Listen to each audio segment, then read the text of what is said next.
Emmwanyi ku katale k'ensi yonna ebadde eyingiza ebitundu 2 ku buli 100 mu nsawo y'eggwanga, wabula nga kati ebirime ebirala ssaako n'ebyennyanja bigenze bikirinnya ku nfeete.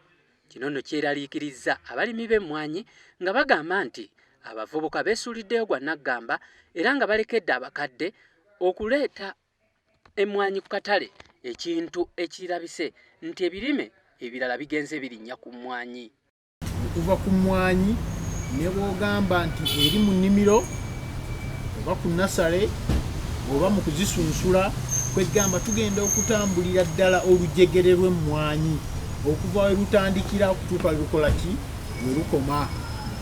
Omuvubuka oyagala kwetandikirawo n'akaduuka ako we banyweseza kaawa, jangu olabe.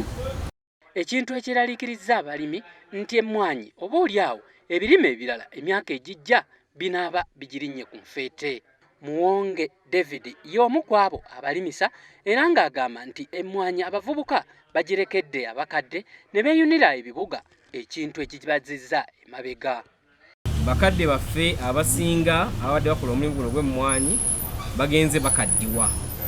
Kale bwe bakaddiwa wasigalawo eddibu ddene eryetaaga okujjuza, era nga twagala eddibu lino abavubuka babere nga balijjuza, ng'ate balijjuza nga nabo bafunamu. Bano nno kwe kusitukiramu okulaba nti baagalisa abavubuka emmwanyi nga bayita mu kuteekawo ebintu gamba nga tekinologiya anaasobola okuyitwamu ng'abavubuka beeyambisa ebyuma ebipya gamba nga mu kunoga emmwanyi saako ne mu kuzirima. Oba wansi eyo mu kulima, oba mu kuzisunsula, oba mu kuzinywa, kubanga ebiseera ebiyise nga tetuyina byuma ebyo nabikola kaawa mulungi, naye kati tubiina ne wano muki mu dduuka lyaffe we tunywera akaki kakaawa. Nkandwa agamba nti abavubuka basaanidde okwettanira emmwanyi nga kino kyokka kye kiyinza okubagoba mu bwavu saako n'okuggyawo ebbula ly'emirimu eriri mu bavubuka.